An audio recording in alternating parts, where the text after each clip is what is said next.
To the Trucking Vlog Show, brought to you by Tomahawk. Today we're gonna give you a little tour of the cockpit here. As I mentioned before, I want to show you this because this is a good opportunity to show you. So, like I was talking about, before, about how autopilot the trucking really is. So right now I'm geared for 65 miles an hour. And if you look down here on the dashboard, this is actually my my help indicator. And if I can zoom in here on this, you can see that is basically detecting the truck that is in front of me up there. Come back down here, try to let it zoom. It's telling me how fast it's going. It's now only going 63 miles an hour, and you can see the total distance it is in front of me, and you can see that coming down. So you see it just went out of range. It's at 479. So I'm kind of on its ass. It's going a little fast. It's basically keeping pace right now. It is basically 5 seconds away, and anything beyond, once it gets beyond 5 seconds, it basically disappears from the radar because that's like plenty of stopping distance. Now we're coming around a corner, so the radar doesn't exactly see it. That is the dangerous thing about the radar. You kind of have to be cognizant of that. Now you come down here, you see it's doing 66. So basically, I'm still, down there is my plus minus for my autopilot, or for my cruise control. 65 plus 5 minus 4. So basically, if I go, it will allow me to go over 5 miles an hour. And what that means is it will allow me to go over or up to 5 miles an hour more than what I have it set to, and the minus 4 before it starts braking and engine braking. And minus 4 means that it will allow the truck to enter an economy cruise mode where it's basically not in gear and it's not using any fuel.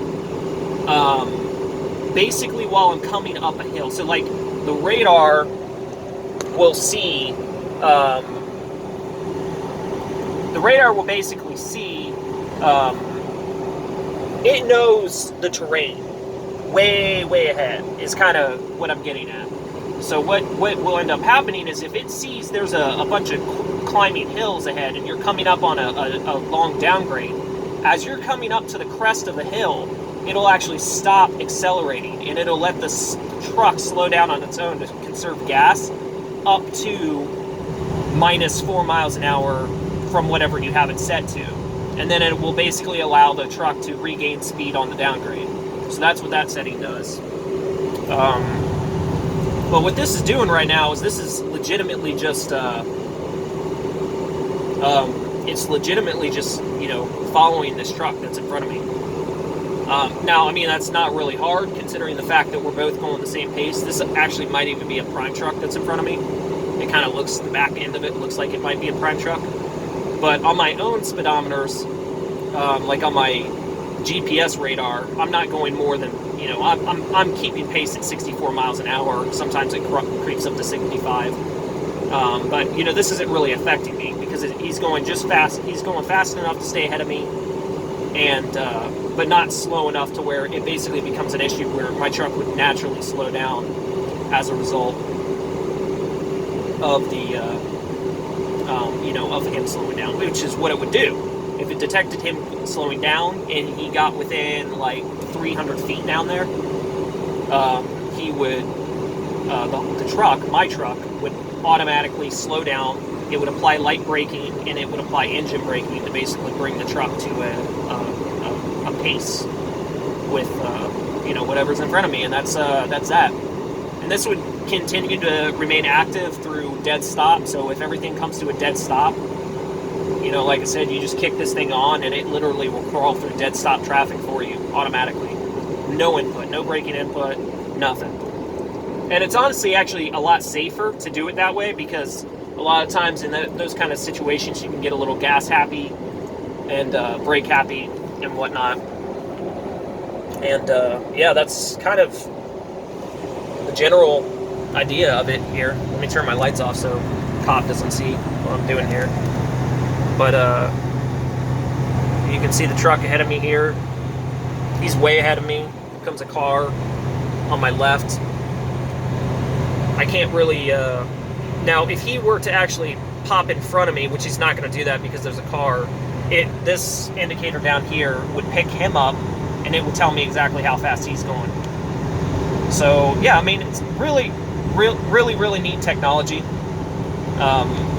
Really fucking neat technology. Basically does it all for you.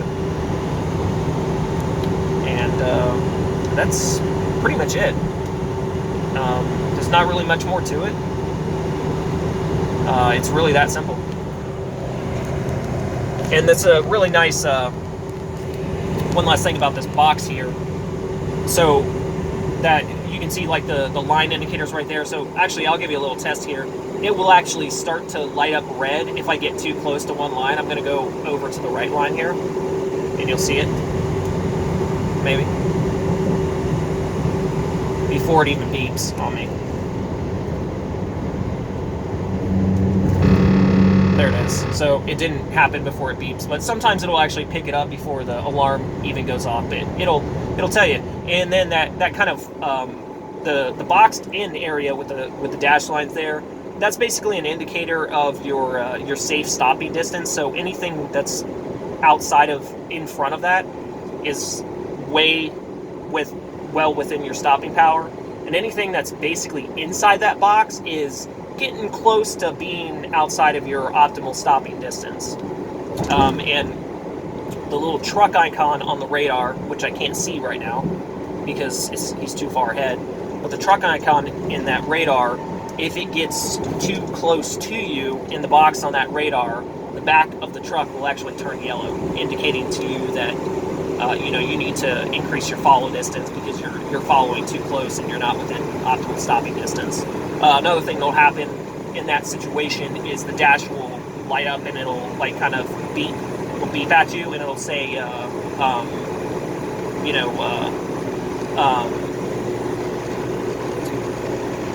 it'll basically say something along the lines of warning, stopping distance, or poor stopping distance, or something like that. And it's just letting you know that you need to pump the brakes and increase your follow distance. That's pretty much it. So that's all I got to say about that.